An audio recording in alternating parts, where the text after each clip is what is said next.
सतीश जी। तेरी आवाज। प्रणाम गुरुजी। गुरुजी, मेरा मन जीव जंतु पशु पंछियों की सेवा में ही ज्यादा लगता है। मैं अपनी कमाई का ज्यादा हिस्सा इसी पुण्य में लगाता हूँ। बहुत अच्छा है। अहंकार रहित होकर सेवा की जाए तो भगवान की ही प्राप्ति हो जाती है, क्योंकि हर पक्षी पशु के रूप में भगवान है। नामदेव जी महाराज कुत्ते में भगवान को देखो प्रकट किया ना भगवान। एक बार श्री एकनाथ जी महाराज गंगोत्री से गंगा जल लेकर बहुत से भक्तों के साथ रामेश्वर चढ़ाने जाते थे। प्राय भक्त लोग ऐसा करते हैं कि गंगोत्री से गंगा जल लेकर रामेश्वर में चढ़ाते हैं कांवर में लेके। ऐसे ही वो जा रहे थे। जब रामेश्वर जी के पास पहुंचने वाले थे तो देखा एक गधा प्यास से तड़प रहा है, मतलब ऐसा दिखाई दे रहा है। तो उन्होंने विचार किया कि रामेश्वर जी में तो सब जल चढ़ाते हैं और ये प्यासा इसे कोई पिलाएगा नहीं। गंगोत्री से लाए थे रामेश्वर जी के लिए, नजदीक गए और गोद में गधे का सर लिया और हर हर महादेव करके पूरी गंगा जली। जे ही गंगा जली पिया तो और जो साथी थे सब हंसने लगे, यार मतलब इतनी मेहनत करके वहां से लाए और पास ही आ चुके थे रामेश्वर के, वहां नहीं चढ़ा, एक गधे को पिला दिया। वो तो रामेश्वर जी गए और वहां रामेश्वर आ गए। गधे को जे ही गंगा जल पिलाया तो भगवान उठ के बैठ गए, बोले मैं ही था, तुम्हारे को देख रहा था कि तुम केवल मूर्ति में ही मुझे समझते हो या सब जीवों में भी मुझे समझते हो। तुम्हारी इस दया से मैं द्रवित होकर यहीं प्रकट हो गया, क्योंकि कण कण शिव है, तो एक गधे से ही भगवान प्रकट हो गए। तो पशु पक्षियों की सेवा भगवान की सेवा, पर अभिमान न करे, भाव ऐसा रखे कि भगवान ने मुझे ये सेवा दी है और सेवा लायक बनाया है बस, और इसका प्रचार प्रसार न करे। प्रचार प्रसार करने से सेवा का जो सुकृत होता है वो नष्ट हो जाता है। जैसे आप यार मित्रों से और बहुतों से कि हम तो ऐसा करते हैं, हम मतलब ये बात जैसे आप संत से या गुरुजनों से कहे तो बात अलग होती है, बस इसके बाद फिर इसे गुप्त। अगर कोई कहे भी कि सुना है कि आपने पक्षियों की बहुत सेवा करते हो, अरे हम अपनी ही सेवा नहीं कर पाते, पक्षियों की क्या, मतलब उसे हमें दबाना है। हमसे पाप बन जाए तो कह देना है, पुण्य बन जाए तो छुपा लेना है, पर अपने लोग उल्टा करते हैं। पुण्य बनेगा तो पोस्टर छपवा देंगे और पाप बनेगा तो कसम खा लेंगे कि किया ही नहीं है। यही हमारी दुर्गति का कारण बनता है। अगर हमसे कोई गलती हो गई और कोई पूछे आपसे गलती, वहां हो गई, अब दंड मिले जो तो वो नष्ट हो जाएगा। जहां आपने हाँ कहा तो पाप नष्ट हो जाएगा। अगर सभा में खड़ा होकर के स्वीकार कर ले तो दंड मिले ना मिले उसका पाप नष्ट हो गया। और हम सभा में पुण्य को कह सकते हैं, पाप को नहीं कह सकते, देखना है नहीं। तो अपने इस पुण्य को छुपाओ और पशु पक्षी में भगवत भावना करो। जब उनको दाना डाल रहे हो या फल जो भी जैसे पशु पक्षी हो, तो भाव करो, हे भगवान आप इन सब रूपों, और बढ़िया पुण्य बन जाएगा और बड़ा लाभ मिल जाएगा। हे भगवान आप इन रूपों में आके सेवा स्वीकार, नाथ हम पे प्रसन्न रहो कि हम सदैव आपकी सेवा करते हैं। भक्ति हो गई, इसी से भक्ति हो गई। सब में भगवान के दर्शन की भावना बनने लगेगी, ठीक है। पर कभी गलत धन कमा के सेवा की भावना मत रखना। मान लो चलो 1 लाख रुपए हम गलत करके ले रहे हैं तो 10,000 की सेवा, वो ठीक नहीं है। ईमानदारी से कमाओ, धर्म से कमाओ, और फिर उससे अगर 10 रुपए की भी सेवा करोगे तो बहुत बड़ी सेवा मानी जाएगी। 10 करोड़ सेवा बेईमानी से वो तुम्हारे लिए बिल्कुल बेकार है। और 10 रुपए गरीब की 1 रोटी जितना पुण्य देगी ना, राजा का उतना पूरा धन का खजाना नहीं, क्योंकि वो मेहनत से करके, और 4 रोटी में 3 में परिवार चलाया, अपने हिस्से की दे दिया दूसरे को, बहुत बड़ा दान हो गया। तो दान का ये भी स्वरूप समझना है कि गंदे आचरणों द्वारा, बेईमानी द्वारा नहीं, धर्म से कमा करके। एक बार राधा बाबा ने भागवत सुनी, एक ब्राह्मण आते थे, श्रद्धा से सुनाया। अब दक्षिणा देने की बात आई तो बाबा ने कहा हम तो सन्यासी हैं, क्या दक्षिणा दें। आज बड़े बड़े लोग बैठे थे, जिसके पास पवित्र धन हो 125 रुपया हमें दे दो। किसी की हिम्मत नहीं निकालने की, क्योंकि बाबा बिल्कुल सत्य पे प्रतिष्ठित महापुरुष। अब पवित्र होना चाहिए, इन्हें दंड मिलेगा, किसी की हिम्मत। एक घास खोदने वाला बगीचे में जो काम करता है दौड़ के आया, बाबा हमारा पवित्र है। वह कैसे तेरा पवित्र? बोले घास खोदता हूँ, मुझे कोई 1000-2000 ले मिलते, 100 रुपया तो हम दे देंगे। बोले हाँ तू दे। 100 रुपया लिया, पंडित जी को देखे, ये है दक्षिणा। हाँ ये 100 रुपया 100 करोड़ की बराबरी बिल्कुल नहीं हो सकती। वो 100 करोड़ बेकार, वो 100 रुपया अच्छा। धर्म से कमाओ और धर्म से सेवा करो, ये भगवत। डॉक्टर हिमांशु सूरी जी, बठिंडा पंजाब से।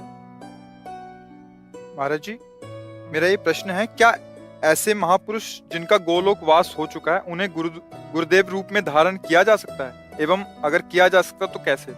7 वर्ष की आयु से ही संकीर्तन सम्राट स्वामी श्री मुकुंद हरि जी महाराज जी के भाव भजन गा रहा हूँ और उनसे बहुत प्रेरित और उन्हीं को अपना गुरु माना है। उनके वचनों का पालन करो, वो जो आज्ञा किए हैं जीवन में कभी तो बोले ही है ना। हाँ, उनके उपदेश पकड़ लो और जो नाम कीर्तन वो कर रहे थे वही नाम कीर्तन करो, वही नाम जप करो। जो भगवत प्राप्त महापुरुष हैं वो थे, है, रहेंगे, तीनों में बराबर होते हैं। ये भूत भविष्य वर्तमान काल जीव के लिए है, जो ईश स्वरूप होते हैं उनके लिए नहीं। वो थे भी, वो हैं भी और वो रहेंगे भी। जो महापुरुष हैं किसी को भी, जैसे भाई जी हनुमान प्रसाद पोद्दार जी, राधा बाबा, उड़िया बाबा, हरि बाबा, ये सब महापुरुष थे, हैं और रहेंगे। अब आप तदाकार करो तो उनसे बात भी हो सकती है। मिलन, जब भगवान से बात हो सकती है तो भगवत स्वरूप ही तुम आत्मा है ना। हाँ, तन्मयता धारण करो। उनके भजनों की रिकॉर्डिंग की जैसे है, उपदेश नहीं होते। हाँ, मतलब सब संतों का एक ही कथन है, संसार के चिंतन से अपने चित्त को बचा के भगवान के चिंतन में लगाना। बस बार बार नाम जप करो। जो भी नाम कीर्तन करते हैं ना, वो नाम कीर्तन पकड़ लो, अंदर से जपो, उसी का कीर्तन करो और उनको गुरु मान लो, हो गई बात। समझ रहे? और संतों का संग करते रहो, जिनसे आपका मन मिले, जिनकी बात सुनकर आपको अच्छा लगे और हृदय शीतल हो जाए, उन संतों के वचन प्रगट में सुनते रहो और नाम और गुरु भाव उधर रख लो। मनोज कुमार दिल्ली से। सतगुरुदेव भगवान, आपके चरणों में कोटि कोटि प्रणाम। गुरुदेव भगवान, पराये सभी शिष्य अपने गुरुदेव का मानसिक चिंतन करते हैं, लेकिन गुरुदेव वो परम सौभाग्यशाली शिष्य कौन से लक्षणों से युक्त होता है जो कभी कभी अपने गुरुदेव के चिंतन में भी आ जाता है? जिसका अस्तित्व खत्म हो जाता है वो कभी कभी नहीं, वो गुरुदेव में ही हो जाता है। जब तक शरीर और शरीर के भोग और शरीर संबंधियों से अपनापन है, तब तक गुरुदेव को हमने माना है। जैसे संसारिक किसी को हमने पिता माना, माता माना, रिश्ते नाते मान, उसी में एक और नाता मान लिया, गुरु। अब जिसने अपना अस्तित्व अहम में टिका होता है, जिसने अपना अहंकार गुरु जी के चरणों में दे दिया, अब जैसे आपकी आज्ञा वैसा ही हमारा जीवन है। आपका कृपा कटाक्षी हमारा मोक्ष मूलम गुरु कृपा। जिसने गुरुदेव को अपना अहम देकर सतत उनकी आज्ञा पर चला, तो गुरुदेव को चिंतन नहीं करना होता। गुरुदेव उसके हृदय में बैठते हैं, वो गुरुदेव के हृदय में सदैव रहता है। भगवान अपने भक्ति के लिए कहते, साधु हृदयम मह्यम, साधु नाम हृदयम। मैं उनका हृदय हो जाता हूँ, वो मेरा हृदय हो जाते हैं। और सही पूछो तो वो गुरु स्वरूप ही हो जाता है। सच्चा शिष्य वही जो गुरु स्वरूप हो गया।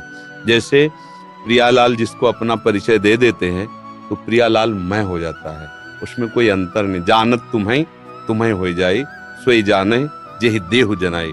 जिसे वो जना देते हैं वो उन्हीं के मैं हो जाता है। ऐसे गुरुदेव का सच्चा शिष्य वही है जो गुरु स्वरूप हो जाता है। सांसारिक राग, सांसारिक भोग, सांसारिक चिंतन रहित, सदैव गुरु के बताए हुए नाम मंत्र में तल्लीन है, वही गुरु का स्वरूप हो जाता है। गुरु निष्ठा, नाम निष्ठा, धाम निष्ठा, इष्ट निष्ठा, ये बड़ी दुर्लभ बातें हैं, किसी बिरले के हृदय में आती है। और ये निष्ठा आ गई तो निश्चित वो उसी को प्राप्त हो जाता है जिसकी जो, जैसे अभी हमारी शरीर निष्ठा है सबकी, तो हमें भोग की चाह है, मान की चाह है, प्रियता है, संसार सारा प्रपंच है।